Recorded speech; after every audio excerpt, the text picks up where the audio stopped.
7 सितंबर की रात पूरे भारत में आसमान में एक खास नज़ारा देखने को मिला।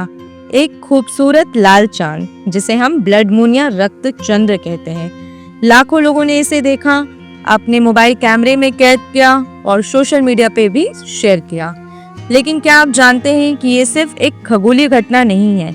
सनातन धर्म में इसका एक गहरा और पुराना रहस्य है, जो हमें चेतावनी और संदेश देता है। आज के इस पूरे वीडियो में हम ब्लड मून के वैज्ञानिक कारणों से लेकर उसके पौराणिक और ज्योतिष महत्व तक सब कुछ विस्तार से समझेंगे। तो चलिए शुरू करते हैं। सबसे पहले विज्ञान की बात करूं तो ब्लड मून दरअसल एक पूर्ण रक्त चंद्र ग्रहण होता है। जब पृथ्वी, सूर्य और चंद्रमा एक सीध में आ जाते हैं तो पृथ्वी की छाया चंद्रमा पर पूरी तरीके से पड़ने लगती है, जिससे चंद्रमा पूरी तरह छिप जाता है। लेकिन पूरी तरह छिपने के बावजूद चंद्रमा पर पृथ्वी के वायुमंडल से गुजरती हुई सूर्य की लालिमा वाली रोशनी पहुंचती है। यही कारण है कि चंद्रमा लाल रंग का दिखाई देता है, इसलिए इसे ब्लड मून कहा जाता है। वैज्ञानिक भाषा में इसे टोटल लूनर एक्लिप्स कहते हैं और यह एक सामान्य खगोलीय घटना है। अब हम बात करते हैं पौराणिक दृष्टिकोण से। हमारे प्राचीन ग्रंथों जैसे भागवत पुराण और विष्णु पुराण में ग्रहण का एक बहुत ही रोचक और रहस्यमय वर्णन मिलता है। आपने ये कहानी सुनी भी होगी दोस्तों। समुद्र मंथन के समय देवताओं और असुरों ने अमृत प्राप्त किया। एक असुर, जिसका नाम सवभानु था, उन्होंने देवताओं का वेश धारण करके अमृत पी लिया।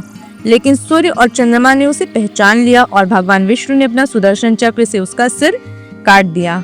इसके कारण उस असुर का सिर राहु कहलाया और धड़ के हिस्से को केतु कहा गया।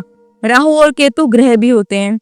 राहु और केतु आज भी ग्रहण लगाते हैं और जब राहु चंद्रमा को निगलता है तो चंद्र ग्रहण होता है और ब्लड मून उसी समय दिखाई देता है जब चंद्रमा पूरा लाल हो जाता है। तो ये है पौराणिक दृष्टि से महत्व। अब मैं ज्योतिष्य के अनुसार बात करूं दोस्तों, चंद्रमा को मन, भावना और मानसिक स्थिति का प्रतीक माना जाता है। जब राहु चंद्रमा को ग्रहण करता है तो इससे मन में अशांति, भ्रम और नकारात्मक विचार उत्पन्न होते हैं, इसलिए ग्रहण को अशुभ माना जाता है।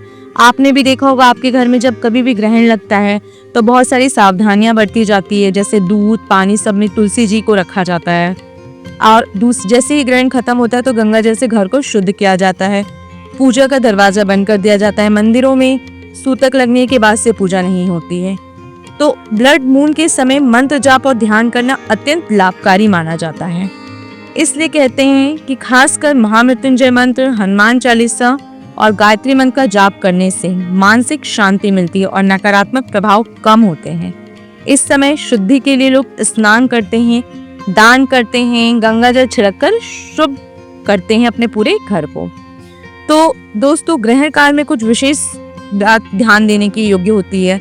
स्नान अवश्य करना चाहिए, मंत्र जाप करें, ध्यान करें, दान पुण्य आपसे जितना हो उतना करें। सूतक के बाद कोशिश करें दान पुण्य ना करने की, जब ग्रहण खत्म हो जाए तभी आप करें। ग्रहण समाप्ति पर गंगा जल से शुद्धि कर लेना चाहिए। बहुत से लोगों का मानना है कि भोजन भी नहीं ग्रहण करना चाहिए। जो गर्भवती महिलाएं होती हैं उनको विशेष सावधानी रखना चाहिए। नींद भी नहीं लेना चाहिए, भगवान का जप करना चाहिए। अगर आप सोच रहे हैं कि ग्रहण है तो हो गया, तो उसका असर भी खत्म हो गया होगा, तो ऐसा नहीं है दोस्तों। ज्योतिष शास्त्र के अनुसार ग्रहण का प्रभाव 12 से 24 घंटे तक बना रहता है। इस दौरान शांति और सावधानी बरतना जरूरी होता है। इसलिए ग्रहण के समय अपने आप में सावधानियां बरतनी चाहिए और अपने आप को शुद्ध करने का अवसर है ग्रहण। तो आप मंत्र जाप, ध्यान और पुण्य कर्म करके अपने मन को, जीवन को संतुलित रख सकते हैं। तो दोस्तों, ब्लड मून सिर्फ एक खगोलीय घटना नहीं, बल्कि हमारे जीवन में गहरी आध्यात्मिक और ज्योतिष अर्थ लिए हुए हैं। यह हमें चेतावनी देता है कि हम अपने मन को शुद्ध रखें, अपने कर्मों का ध्यान रखें और प्रकृति के नियमों का सम्मान करें। अगर आपको ये वीडियो पसंद आए तो please do like, share and subscribe to Pauranik Hindu, ताकि आप ऐसे और गहरे ज्ञानवर्धक विषयों के बारे में जान सकें। Thank you friends. जय श्री राम, जय सनातन धर्म।